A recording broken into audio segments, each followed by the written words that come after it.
Alors, on va commencer notre cinquième panel de la journée et on va parler de la pandémie et la santé mentale et on va se centrer sur les femmes et les petites entreprises. Alors, j'aimerais vous présenter médiatrice, Lia Nord, directrice principale stratégie en matière d'effectifs et de la croissance inclusive à la Chambre de commerce du Canada. Alors, je sais que c'est un enjeu très important et les gens ils s'attendent beaucoup à écouter cette conversation aujourd'hui parce que c'est un enjeu que tout le monde s'inquiète. Alors, si on était en personne, justement, je demande à tout le monde de vous applaudir pour votre travail et je veux vous dire bonjour à tous. Je sais qu'il est l'après-midi pour tous, même si je suis sur la côte ouest. Alors, je suis présentement à Ottawa, que c'est un territoire traditionnel non cédé le peuple Anishinaabe. Et ici, à la Chambre, et moi-même à la Chambre, on dit à plusieurs reprises pendant la pandémie, ça a été une crise sanitaire, mais en même temps, c'était une crise économique et une troisième vague d'une crise qui est en train d'affecter à tous, qui est la santé mentale. C'est un enjeu qu'on a abordé plusieurs reprises aujourd'hui. Je crois que chaque panel et chaque discussion aujourd'hui, ça a été abordé dans chacun de ces éléments et vraiment, c'est le sujet de cette conversation aujourd'hui. Pour moi, c'est un plaisir de pouvoir agir en tant que modératrice. Et on va regarder non seulement la santé mentale, ça va être le genre et aussi sur les petites entreprises. J'ai beaucoup de statistiques et alors, ils sont tous fournis par la Commission de la santé mentale. Alors, je ne vais pas vous surcharger avec ces données, mais c'est tellement important d'avoir un groupe distingué, diversifié aujourd'hui. Alors maintenant, je vais vous inviter à chacun qui se présente sur le plancher. Je vais donner à chacun l'opportunité de parole et par la suite, on va commencer une session de questions. Alors, pour commencer, j'aimerais vous présenter Michel Rodrigue, qui est le président et le chef de la direction Commission de la santé mentale du Canada. Il s'est joint à la CSMC à travers de l'expérience, avec différentes expériences, que ce soit la gestion de rendement et de relations des parties prenantes des communications. Il est motivé par son rôle dans la santé mentale pour s'assurer que les gens ont accès sur des soins de santé mentale qui sont basés sur des données probantes. Alors, avant de se joindre à la commission, il a eu une carrière en tant que consultant dans les affaires publiques, en train de un directeur exécutif, était le secrétaire de presse pour le premier ministre de l'Ontario et il a travaillé avec plusieurs agences indépendantes. Alors, je vous ai félicité en votre dernier rôle en tant que président et chef de la direction. Et merci beaucoup. Alors, je vous invite au plancher. Alors, merci beaucoup pour cette présentation. Bonjour à tous. C'est vraiment un honneur d'être ici et de vous parler d'un sujet qui a vraiment un autre rôle dans cette pandémie. C'est vraiment de pouvoir soutenir les femmes. Et on voit ici dans la Commission de la santé mentale du Canada, la plupart de notre effectif sont des femmes et que lorsque la pandémie nous a frappés, la incertitude et les craintes, on les a toutes vécues ça. Mais la logistique qui a été frappée par la pandémie, c'était pas le même pour tout le monde. Alors, les femmes, tout d'un coup, étaient frappées par les obligations personnelles et professionnelles. Alors, ce changement d'un jour à l'autre, c'était une autre réalité pour les femmes. Alors, dans les derniers 16 mois, on a entendu les différents témoignages de la part de notre effectif qui est en train de gérer des différentes tâches, que ce soit à la maison ou au travail. Alors, ils prenaient soin, par exemple, de leurs membres de la famille qui étaient trop vulnérables, même tellement vulnérables qu'ils ne pouvaient pas sortir à faire leur commission. Et après, par exemple, il y avait des histoires des gens qui prenaient soin de leurs enfants ou même les éduquer à la maison. Et en même temps, il fallait que ça adapté à ce nouveau monde numérique. Et en tant que partie patronale, on doit reconnaître ces changements et on ne peut pas les mettre de côté. Plus tôt cette année, la Commission de la santé mentale du Canada et la Commission sur la toxicomanie a mis en place une étude pour pouvoir comprendre vraiment les enjeux et les incidences sur la santé mentale qui a été provoquée par la pandémie. Et qu'est-ce qu'on a vu? Ça n'a pas été ressenti de la même façon par les hommes et les femmes. Les femmes sont affectées davantage. Et qu'est-ce qu'on a vu dans le sondage?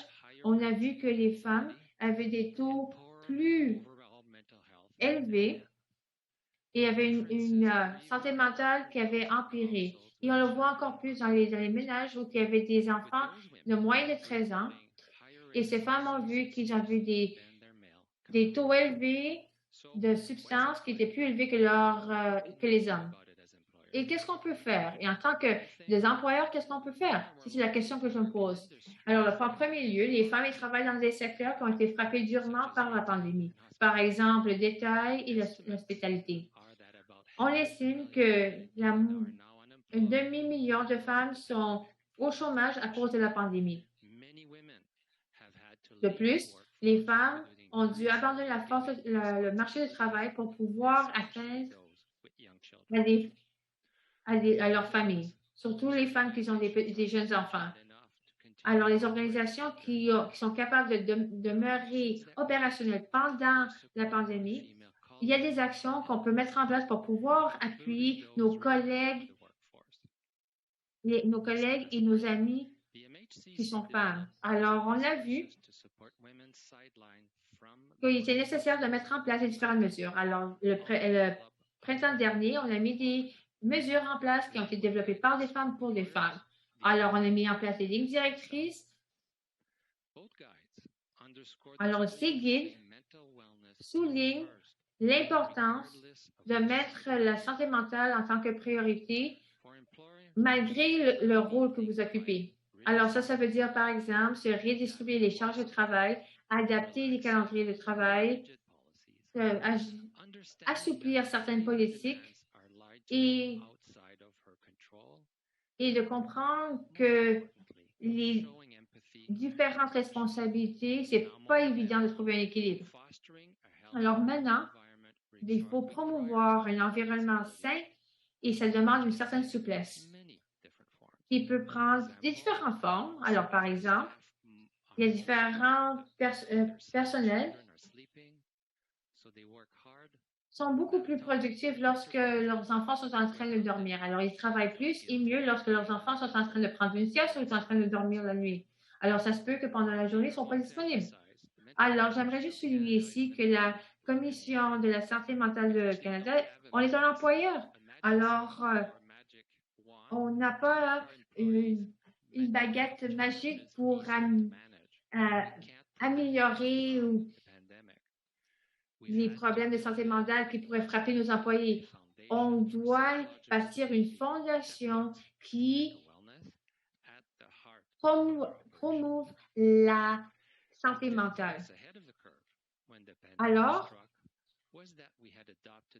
qu'est-ce qui nous a aidés lorsque la pandémie nous a frappés? Nous avons adopté des normes en matière de sécurité au travail et ça, c'est quelque chose que nous avons défendu pendant plusieurs années. Alors, nous comprenons que la santé mentale au travail, c'est pas juste une politique ou une présentation. C'est vraiment de intégrer les perspectives de santé mentale partout dans l'organisation. Alors, ça veut dire de regarder les éléments socio-économiques et de s'assurer que les employés comprennent les actions que les entreprises sont en train de lancer. Alors, ça veut dire de former les gestionnaires et de pouvoir identifier des troubles de santé mentale et de pouvoir les aborder. Alors, je vais vous donner un exemple de cette formation, le Working Line, c'est quelque chose qui est disponible en ligne. Alors, ce programme qui est basé sur des données probantes, c'est pouvoir aider les employés et les employeurs en abordant les barrières qui existent, réduire les stigmas et renforcer la résilience personnelle. Il y a une version qui a été façonnée pour les gestionnaires. S'ils ne sont pas confortables ou ils ne savent pas comment aborder ces conversations difficiles avec leur personnel. Ou comment aborder une situation de retour au travail suite à un congé de maladie qui est lié à la santé mentale. Alors, ce n'est pas juste des outils utiles pour créer un environnement, pour pouvoir créer un environnement qui est sécuritaire. C'est des investissements qui sont durables et aussi des changements. C'est pour améliorer les investissements économiques. Mais on voit, par exemple, qu'il y avait 500 000 personnes qui manquaient du travail tous les jours, toutes les semaines, à cause d'un trouble lié à la santé malade. Et ça a coûté 20 milliards de dollars aux employeurs ici au Canada. Il y a une étude qui a été publiée par Deloitte qui a regardé justement le retour sur les investissements pour la santé mentale, a découvert que les entreprises qui avaient mis en place des programmes pendant 3 ans ou plus avaient un retour d'investissement de 2,18 $ pour chaque dollar investi. Alors, si on parle d'un retour d'investissement de 2,18 $ pour chaque dollar investi, alors ce n'est pas seulement la bonne chose à faire, c'est la bonne chose à faire pour les revenus et d'être efficace au travail. Comme on dit, les actions sont plus fortes que les mots. Et la même chose que pour la santé mentale au travail. Ce n'est pas suffisant de dire aux employés que vous vous inquiétez pour leur santé mentale ou leur bien-être. On doit le démontrer. Il faut investir dans des programmes basés sur des données probantes.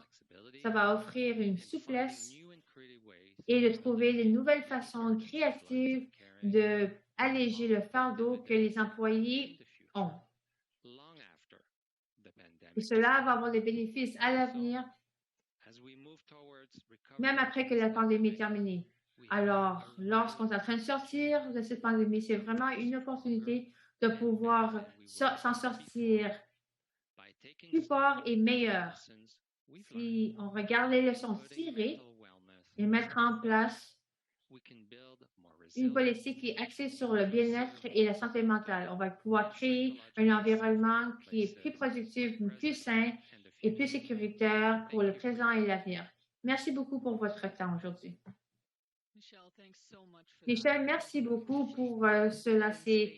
J'aime beaucoup ce concept de les données probantes. C'est facile de trouver les ressources que vous avez mentionnées. Alors, je vais juste m'assurer qu'à travers le Slido ou dans notre suivi, on va offrir des liens directs. Alors, merci beaucoup d'avoir parlé que la Commission de la santé mentale du Canada est un employeur. Alors, merci beaucoup d'avoir souligné cet élément. Alors, maintenant, j'aimerais vous présenter votre prochaine panéliste. C'est Annie Marcelet, c'est la chef de la direction marketing à BDC. Elle est responsable pour le développement et la mise en œuvre de leur stratégie multicanale et leur stratégie partout au Canada. Elle est responsable pour la stratégie de marque et aussi la gestion de marque et aussi l'incidence sociale pour la BDC pour les entrepreneurs. Elle se axe sur les services d'excellence pour assurer que les entrepreneurs reçoivent le soutien nécessaire, que ce soit à travers des interactions en ligne ou en personne avec la BDC. Alors, c'est joint à BDC dans 2015, c'était VP des départements de communication et a été responsable pour la nouvelle image de la BDC. Alors, elle est responsable pour le programme d'investissement de communauté qui est vraiment axé sur le bien-être des entrepreneurs. Alors, j'aimerais vous céder la parole. Alors, merci beaucoup, Lia. Bonjour à tous. C'est vraiment un plaisir d'être ici. Alors, la santé mentale des entrepreneurs, ça nous touche très près ici à la BDC. Alors, on a commencé à regarder en 2010